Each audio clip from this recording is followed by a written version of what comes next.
और आज उत्सव उपनिषद का उत्कर्ष उत्सव पर चर्चा करेंगे, जिसका मुझे था इंतजार, वो घड़ी आ गई। तो चलो पहला प्रश्न, पहले ही से प्रश्न बता देते हैं। आज के 4 प्रश्न हैं। पहला प्रश्न है उत्सव क्या है, बल्कि 3 ही प्रश्न हैं। पहला प्रश्न है उत्सव क्या है, दूसरा प्रश्न है उत्सव कहाँ है, और तीसरा प्रश्न है उत्सव प्राप्ति का उपाय क्या है। तो चलो, बहुत तेजी से आज चलना है और चढ़ाई बड़ी कठिन है। जैसे माउंट एवरेस्ट पर चढ़ते हो, दिल्ली से चलोगे तो प्लेन मिलेगा, नेपाल हिस्से में भी प्लेन मिलेगा, लेकिन जैसे जैसे ऊपर की ओर बढ़ते जाओगे बड़ी स्टीपनेस है, बड़ी खड़ी चढ़ाई है। तो आज उत्सव एक बहुत ही खड़ी चढ़ाई है, तो पूरे अपने दम खम को थोड़ा समेटना है, इस खड़ी चढ़ाई को पार करनी है और आज माउंट एवरेस्ट के शिखर पर झंडा गाड़ना है। तो चलो पहले प्रश्न पर चर्चा करते हैं। तो उत्सव के 7 आयाम हैं, 7 आयाम हैं। पहला आयाम, सबसे महत्वपूर्ण आयाम, विराटता का अनुभव उत्सव है, वास्टनेस उत्सव है, जहाँ विराटता का अनुभव है। मैं 2-4 उदाहरण दूँ तो तुमको पता चलेगा। एक बार ध्यान शिविर में मैं गया, वहाँ पर जंगल था, जंगल के बीच में एक गेस्ट हाउस था, वहीं पर सत्र चल रहा था। रात के 9 बजे थे और एक खंबे के ओट में, थोड़ा ओट लेकर के मैं ध्यान में था। मेरे एक दोस्त थे, डॉक्टर उदय शंकर, स्वामी उदय शंकर, ओशो सन्यासी थे। उन्होंने मुझे थपथपा करके मेरा ध्यान तोड़ा। थोड़ी नाराजगी हुई मुझको, इतने गहरे ध्यान में और कोई मुझे जगा रहा है, कोई खास बात होगी। मौन थे, उन्होंने इशारा किया, ऊपर देखो, इतना विराट वृक्ष, खिलाड़ी, ये तो परमात्मा है। इतना विराट वृक्ष, ऊंचा दरख्त, लगा कि ये परमात्मा है, ये इतनी विराटता। दूसरा उदाहरण, एक बार अमरकंटक से मैं शहडोल जा रहा था। अमरकंटक सब गए हो, जानते हो। रास्ते में गाड़ी खराब हो गई, अमावस्या की रात थी, और देखा कि सारा आकाश तारों से भरा है और तारे तोड़ सकते हो। इतने नज़दीक दिखाई पड़े कि तारे तोड़ सकते हो। इतने तारे और तारों भरे आकाश की विराटता को देखा तो एकदम से जैसे विस्मित होकर के रह गया कि ये क्या है, ये संसार का हिस्सा नहीं है। इतना विराट, इतना विराट। तीसरा उदाहरण, बागेश्वर। ये बागेश्वर बाबा वाला बागेश्वर नहीं है, ये सरयू नदी के तट पर हिमालय में है बागेश्वर। सरयू नदी के तट पर मैं बैठा था और सामने ही देखा इतना विराट पहाड़। कभी जाना बागेश्वर तो देखोगे, तुम्हारे सामने इतना विराट, जैसे नेपाल में पोखरा है, पोखरा में देखोगे जो सरोवर है, जो झील है, या वहीं देखोगे अन्नपूर्णा जो शिखर है हिमालय का, वो बिल्कुल तुम्हारे सामने दिखेगा, ऊंचाई इतना विराट दिखता है जैसे। इस तरह या ये आकाश, इसकी कितना विराट है, कितना विराट है। सामान्यतः हम क्षुद्र चीज़ों में अटके रहते हैं, विराटता पर हमारा ध्यान ही नहीं जाता। लेकिन जब तुमको विराटता का अनुभव हो, उस समय जो अनुभूति होती है उसका नाम उत्सव है। जब भी विराटता का अनुभव। दूसरा आयाम उत्सव का। विविधता उत्सव है। विविधता क्या हुआ?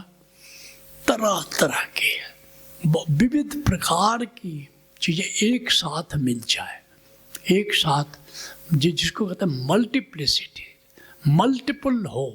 कोई किसी एक जगह बहुत सारी चीज़ें इकट्ठी हो जाएं, जैसे क्या देखे क्या नहीं देखे, फूलों को देखें कि पंछियों को देखें कि नदी को देखें कि पहाड़ को देखें, एक साथ इतनी सारी चीज़ें देखने की हो जाए। कहीं जाते हो जैसे देखने के जाए, जैसे चिड़ियों का कोई म्यूज़ियम है और खुला म्यूज़ियम देखोगे। अभी हम लोग एक जगह गए थे और गुजरात में गए थे और वहाँ देखा कि वो चिड़ियों का एक ओपन संग्रहालय। क्या देखें, किसको देखें? जैसे स्वर्ग में चले जाओ और इतने प्रकार की अप्सराएं, किसको देखो और किसको नहीं देखो। या कहीं हिमालय में चले जाओ और उसकी क्या देखे, उस पर्वत को देखे कि बर्फ को देखे कि घाटी को देखे, क्या देखे। एक साथ विविधता का बोध होने लगे तो समझ लेना उत्सव है। तीसरा आयाम मल्टी डायमेंशनल। कोई जैसे मान लो किसी में देखते हो कि मल्टी डायमेंशनल व्यक्तित्व है, कृष्ण का व्यक्तित्व है, कृष्ण का 16 कला का व्यक्तित्व है। गीत भी है, नृत्य भी है, बांसुरी भी है, चक्र सुदर्शन भी है, सौंदर्य भी है, क्या नहीं है। कृष्ण के व्यक्तित्व में हम क्या देखें? उनके व्यक्तित्व में इतनी विविधता है कि तुम हक्के बक्के रह जाओ कि क्या देखें और क्या नहीं देखें। तो वहाँ पर उत्सव की झलक मिलती है। आप कृष्ण की मूर्ति को देखो, आप में ऑटोमेटिक आपका ख्याल बहुत सारी चीज़ों पर चला जाता है एक साथ। वो उत्सव की झलक है जहाँ एक साथ मल्टीप्लिसिटी हो, इतने आयाम एक साथ खुल जाएं कहीं जा कर के। तो फिर देखोगे जैसे ताजमहल को देखने जाओ तो एक साथ होता क्या है कि जब दरवाजे के पहले रहते हो तो कुछ नहीं दिखाई देता। जो ताजमहल गए हैं, जैसे ही उसका मुख्य द्वार है और जैसे उसके अंदर जाते हो एकाएक ताजमहल दिखता है, एकाएक। और वो नीला आकाश, वो ताजमहल, वो यमुना और इतने इमारत की वो भव्यता जिसको कहते हो, एक साथ मल्टीप्लिसिटी में चीज़ों को देखते हो, उसका नाम उत्सव है। और भी इशारे करते हैं। चौथा, जहाँ पर गति हो, जहाँ पर मूवमेंट, मल्टीपल मूवमेंट हो, जहाँ पर गति हो, जहाँ परिवर्तन ही हो रहा है, परिवर्तन हो रहा है। जैसे मान लो कि तुमने सागर को देखा, विराटता भी देखा, उठती हुई ऊंची ऊंची लहरें देखी, चारों तरफ नीले रंग का विस्तार देखा। तो जहाँ मल्टीपल आयाम देखा, विविधता देखा, और साथ साथ ये तो अलग अलग आयाम बता रहे हैं, लेकिन कई जगह देखोगे कि विराटता भी है, विविधता भी है और बहुआयाम भी है। तो जितना वो मल्टीप्लाई करता चला जाएगा उसका नाम उत्सव है। और उत्सव क्या है? ये जैसे बताया कि जहाँ नदी बह रही है, जैसे नियाग्रा फॉल्स, कभी देखा है नियाग्रा फॉल्स? वीडियो में तो देखा होगा। जब पहली बार मैं गया और चारों तरफ एक इतना टनों पानी वहाँ गिर रहा है, तो एकदम देख के सिंपली हक्का बक्का रह जाना, क्या उत्सव चल रहा है। नियाग्रा फॉल्स जैसा विराट झरना चारों तरफ से गिर रहा है और उसके पहले नदी जा रही है और कुछ भी पता नहीं चलता। जैसे एकाएक उस विराट झरने के सामने तुम खड़े होते हो, तुम ठगे से रह जाते हो कि क्या बात है। जब ऐसा परिदृश्य तुम्हारे सामने आए तो वो उत्सव है। और क्या उत्सव है? जो एक साथ किसी व्यक्ति में बहुत सारे गुण आ जाए, जैसे कृष्ण का उदाहरण हम दिया, इतने सारे गुण हैं। जैसे राम का व्यक्तित्व है, शील भी है, सौंदर्य भी है, शक्ति भी है, रूप भी है, इतने सारे गुण एक साथ इकट्ठे हो जाए तो समझना वहाँ उत्सव है। उसी तरह से बहुत संगीत नाना प्रकार के, जैसे ऑर्केस्ट्रा देखते हो, कभी कभी इतने सारे 100 लोग मिल करके एक साथ संगीत बजा रहे हैं, इतने इंस्ट्रूमेंट्स बज रहे हैं। कभी कभी इवेंट्स होता है कि नहीं, रविशंकर कराते हैं, जग्गी वासुदेव कराते हैं, इतने सारे इंस्ट्रूमेंट, सैकड़ों लोग हैं और एक साथ जब इस तरह का हो तो उसका नाम उत्सव है। और क्या उत्सव है कि जैसे बहुरंगी होना एक साथ, जैसे मान लो कि विराट, जैसे कश्मीर में चले जाओ, केसर के खेत लगे हैं, तुलिप के फूल खिले हुए हैं, कोसों दूर तक जैसे कि कई नाना प्रकार के फूल खिले हुए हैं, नाना प्रकार के रंग, जैसे कभी आसमान को देखो सूर्यास्त या सूर्योदय के समय और नाना रंग बिखरे हैं, कौन से चित्रकार ने ये रंग भरे हैं। या कभी खजियार चले जाओ और उस विराटता के साथ साथ बहुरंग देवदार के वृक्षों को देखो और घास के मैदान को देखो, तो नाना प्रकार के रंग, या विस्तार में कोसों दूर तक फूलों को देखो, या फूलों की घाटी चले जाओ और नाना प्रकार के फूल वहाँ खिले हैं। इसको अनुभव का नाम उत्सव है। और उत्सव क्या है? राइट। तो इस तरह 7 आयाम कि हमने चर्चा की कि ये जो 7 आयाम जहाँ मिले वहाँ उत्सव है। तो उससे तुमको उत्सव की कुछ झलक मिल सकती है कि उत्सव किसको कहते हैं। जहाँ विराटता हो, जहाँ विविधता हो, जहाँ बहुआयामिता हो, जहाँ गति हो, जहाँ बहुत प्रकार के गुण एक साथ दिखाई पड़े, कि जहाँ वास्ट संगीत की गूंज हो, जहाँ बहुत सारे रंग हो, तो इस तरह मल्टीप्लिसिटी, विविधता, बहुआयामिता, बहुरंग जहाँ पर दिखाई पड़े, समझ लेना वहाँ पर उत्सव है। जैसे संत को देखते हो, गुरु को देखते हो, ओशो को देखते हो, कितने प्रकार के रंग हैं। वो एक व्यक्ति नहीं है, वो उत्सव है, वो उत्सव की मूर्ति है। देखते रह जाते हो उत्सव को। देखे जब हम लोग जाते थे, पूना जाते थे और प्रवचन देने के लिए उत्सव वहाँ गाड़ी से उतरते थे, और ऐसा मुझे कभी नहीं लगा कि इस ग्रह के वे व्यक्ति हैं। कभी लगा ही नहीं। लगा कि क्या इस जमीन पर मेरी आंखों के सामने ऐसा व्यक्ति तो चल रहा है, ये तो आज तक देखा नहीं। क्या ऐसा भी व्यक्ति होता है? ऐसी जहाँ फीलिंग हो जाए, समझ लेना। इसीलिए ओशो क्या कहते हैं, जब भी संत इस धरती पर आता है उसके इर्द गिर्द उत्सव प्रकट हो जाता है, क्योंकि वो स्वयं उत्सव है, क्योंकि वो स्वयं उत्सव है। ठीक है, कितने लोग समझ गए इस बात को? बड़े इंटेलिजेंट लोग हैं। उत्सव समझना बड़ा कठिन था। ये तो मैंने कुछ इशारे किए, लेकिन देखो हमारे लोग कितने इंटेलिजेंट हैं। ये अपने आप में उत्सव है, ये दृश्य उत्सव है। तो अब दूसरे प्रश्न पर आ जाए, उत्सव कहाँ है? सुनो, बहुत मजेदार बात बता देता हूँ। कभी पत्नी हमारी पूजा करती थी, तो मैं देखता था पहले दिन जब वो पूजा करने गई तो 1 घंटा लगाया पूजा में, और मैं भी थोड़ा चिंतित हुआ कि इतनी देर तक पूजा, लेकिन बोला नहीं। 1 घंटा, क्योंकि उनको हनुमान चालीसा भी पढ़ना होता था, गीता भी पढ़नी होती थी, बहुत सारे और भी, गणेश जी के बारे में कुछ है, तो 1 घंटा लगता था। तो संडे, वो दिन संडे होता था, और मंडे से लेकर सैटरडे तक मैं देखती थी कि 2 मिनट उनको लगता था पूजा करने में। तो मैंने कहा कि भाई एक बात समझ में नहीं आती, जब संडे होता है तो आप 1 घंटा पूजा करती हो और बाकी दिन 2 मिनट में पूजा समाप्त हो जाती है। उनका कि देखो बच्चों को स्कूल भेजना पड़ता है, तैयार करना पड़ता है, सुबह बहुत काम होता है, तो और संडे को बच्चों के स्कूल जाना नहीं तो मेरे पास टाइम काफ़ी रहता है, तो मैं पूरी पूजा कर लेती हूँ, ढंग से करती हूँ, और बाकी दिन डिट्टो कह देती हूँ।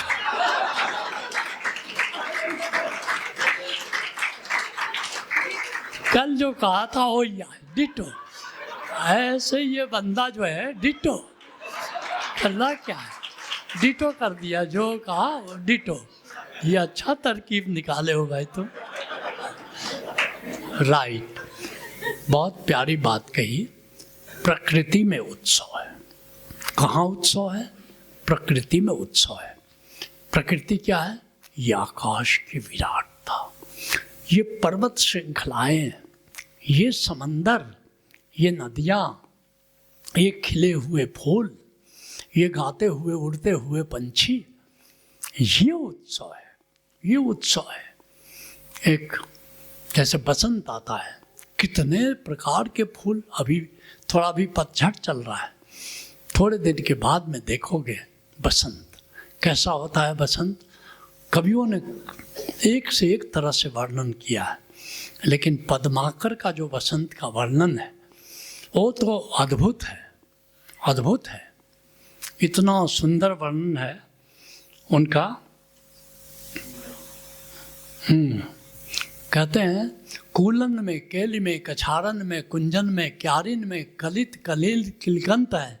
कहे पद्माकर परागन में, पौनहू में, पानन में, पिग में, पलासन पगंत हैं।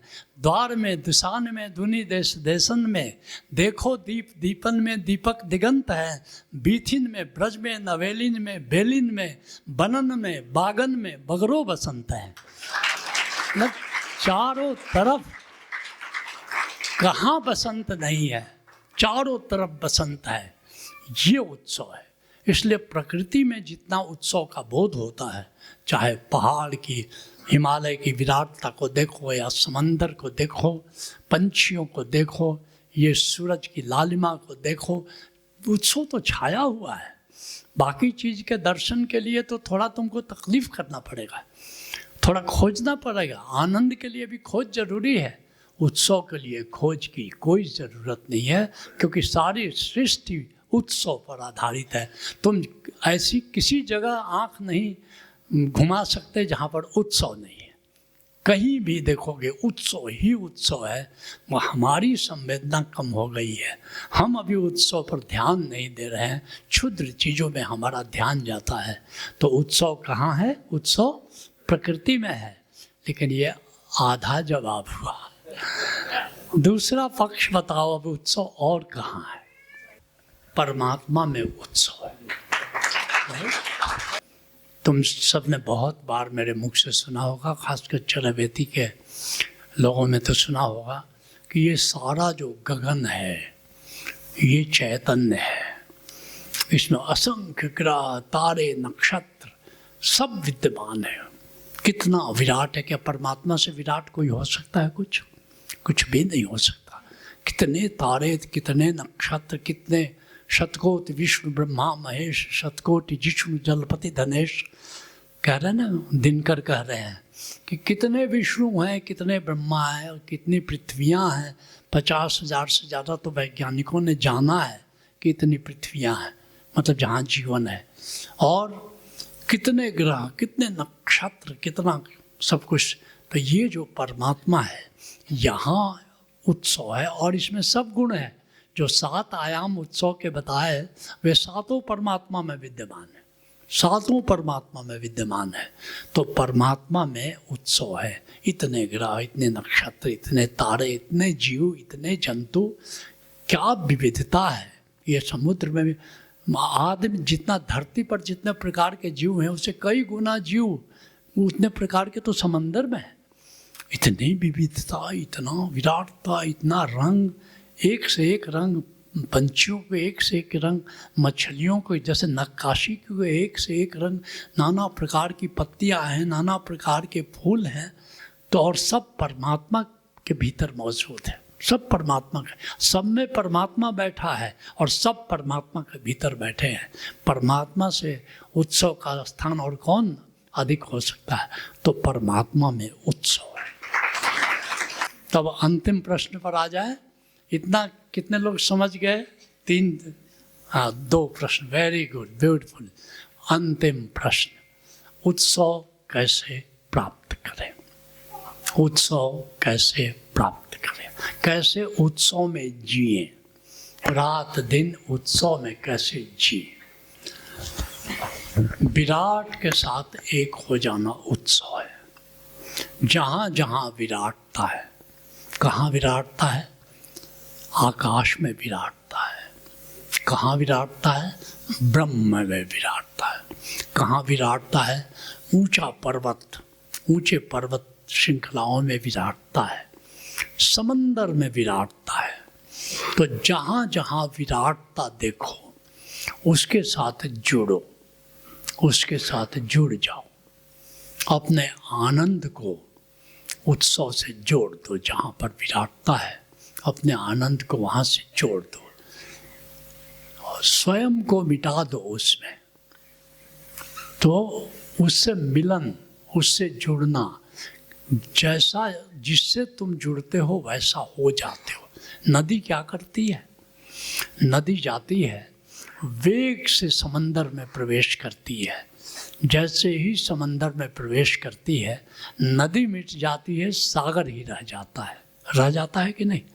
ये उत्सव है किसी विराट से। ओशो एक बड़ी बात, गजब की बात कहते हैं कि तुम अपने से श्रेष्ठतर में जियो ताकि तुम श्रेष्ठतर से मिलो, अपने श्रेष्ठतर के साथ सानिध्य करो तो तुम श्रेष्ठ हो जाओगे, और अपने से निम्न के साथ जुड़ोगे तो तुम निम्नतर हो जाओगे। सीधा सूत्र ये है, अगर तुम विराट होना चाहते हो, अगर तुम उत्सव में जीना चाहते हो, तो जो उत्सव जहाँ प्रकट है वहाँ से जुड़ जाओ, तुम उत्सव में हो जाओगे। जैसे तुम जलता दिया होना चाहते हो तो क्या करना होगा? किसी जलते दिए के पास खिसक जाओ और इतना पास हो जाओ कि तुम्हारा दिया भी जल उठे। ऐसे ही तुम सागर से जुड़ जाओ तो सागर हो जाओगे। ऐसे ही किसी संत से जुड़ जाओ तो संत तत्व को उपलब्ध हो जाओ। ऐसा व्यक्ति जो उत्सव में जी रहा हो उससे जुड़ जाओ तो तुम भी उत्सव में हो जाओगे।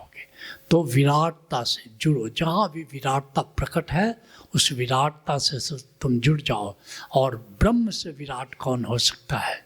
तो ब्रह्म से जुड़ना उत्सव है, ब्रह्म की भक्ति में जीना उत्सव है। इसलिए 15वें तल से ही भक्ति शुरू हो जाती है और ब्रह्म से जुड़ने की कवायद शुरू हो जाती है, जो चरैवेति में आकर के शिखर पर पहुंच जाता है। और चरैवेति में पहुंचने के बाद तो उत्सव ही उत्सव है, आनंद ही आनंद है। राइट? वैसे ही उत्स से जुड़ना उत्सव है। उत्स का मतलब होता है उद्गम। जहाँ से तुम चले थे वहीं फिर लौट जाओ। लौट जाओ, चक्रीय गति से लौटो। चक्रीय गति, एक हुआ कि पीछे चल, नहीं पीछे चल नहीं, वो चक्कर एक तरीका क्या है, अबाउट टर्न, नहीं वैसा नहीं है, बल्कि जैसे सागर की बूंद है, वो निकलती है समंदर से, बादल बनती है, फिर हवाएं उसको उड़ा करके हिमालय में ले जाती हैं, फिर वहाँ वो बरस जाती है या बर्फ़ बन जाती है, फिर बर्फ़ पिघलती है या नदी बहती है और वो नदी फिर उसको सागर में ले जाती है कि नहीं? तो अपने उत्स से जुड़ गया। ऐसे ही जैसे गंगा नदी है, भागीरथी के रूप में निकलती है, अलकनंदा के रूप में निकलती है, अपने घूम फिर करके फिर स्रोत पर पहुंच जाएगी। किसी तरह स्रोत पर अपने पहुंच जाए, मान ले उल्टी गंगा बह जाए और अपने स्रोत से फिर से जुड़ जाए, तो अपने स्रोत से जुड़ा। और हमारा स्रोत कौन है? हमारा स्रोत हमारा ब्रह्म है, वही हमारा स्रोत है। तो ब्रह्म से जुड़ जाना उत्सव है, अपने उद्गम से जुड़ जाना उत्सव है। ठीक? तो इसीलिए उत्सव शब्द ही बना है। उत्स से जुड़ना मतलब उत्सव, अपने उद्गम से जुड़ जाना मतलब उत्सव। और क्या है? अब छोटे मोटे उत्सव पर आते हैं। इसमें भी तुम जुड़ते हो। कैसे जुड़ते हो? आपस में जुड़ना भी छोटा मोटा उत्सव है। कैसे?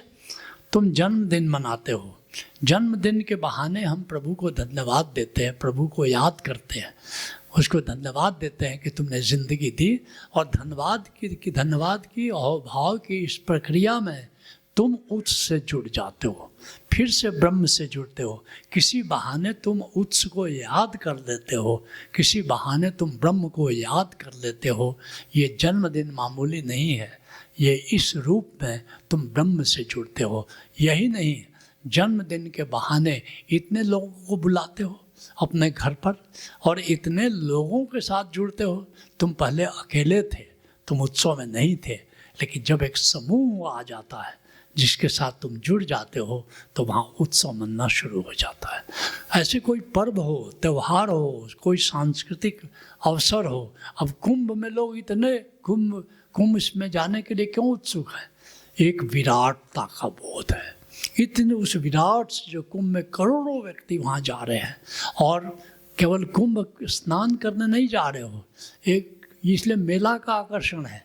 मेला में इतने लोग आते हैं, चलो उस मेला से जुड़ जा और वहाँ पर एक उत्सव। केवल पाप धोने और पुण्य धोने लोग पुण्य प्राप्त करने के लिए नहीं जा रहे हैं।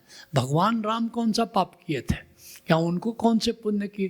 अरे तुलसी रामायण पढ़ो, वाल्मीकि रामायण पढ़ो, जहाँ देखो वहीं तुलसी जी उनको नहलवा दे रहे हैं। हमने गजब बात देखी, जिस नदी में जा रहे हैं वहीं नहा रहे हैं।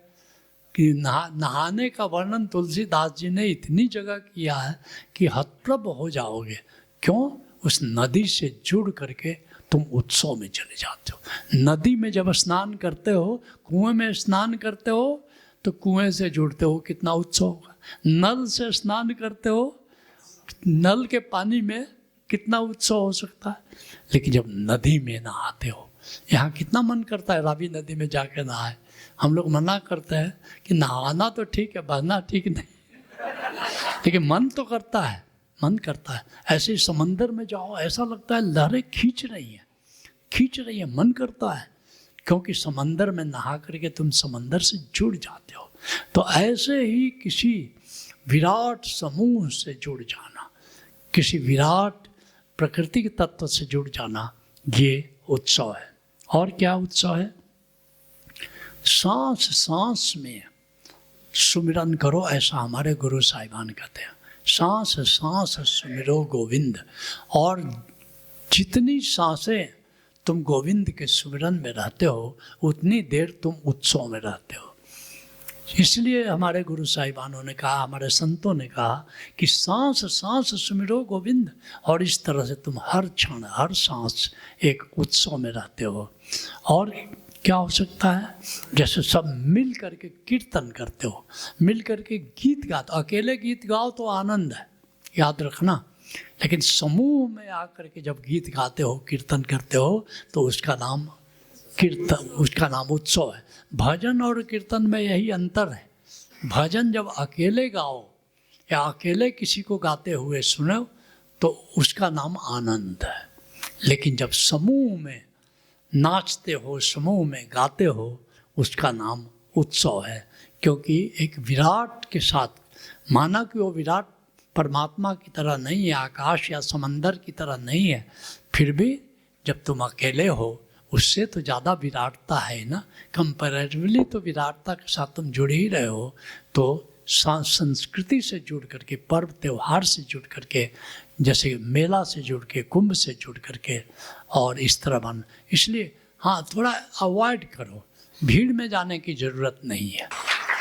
इसलिए हम विरोध में नहीं हैं, लेकिन भीड़ में जाने में वो मज़ा नहीं आता। भीड़ की ऊर्जा थोड़ी कम हो कर देती है। और तब जाओ जबकि तुम फैल सकते हो, वहाँ पर उत्सव का मज़ा ज़्यादा आता है।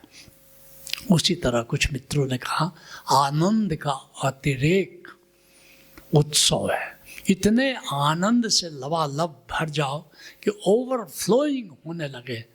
मीरा ऐसे थोड़े नाची थी, इतना आनंद उसके भीतर था कि वो नाचेगी नहीं तो करेगी क्या, वो नाचेगी नहीं तो करेगी क्या।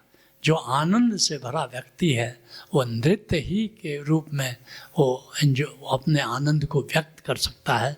व्यक्त करने का और कोई उपाय नहीं है। तो इसलिए जब तुम गीत गाते हो, नृत्य करते हो, साथ साथ पर्व मनाते हो, त्यौहार मनाते हो, या साथ साथ पिकनिक पर जाते हो। पिकनिक पर कितना मज़ा आता है।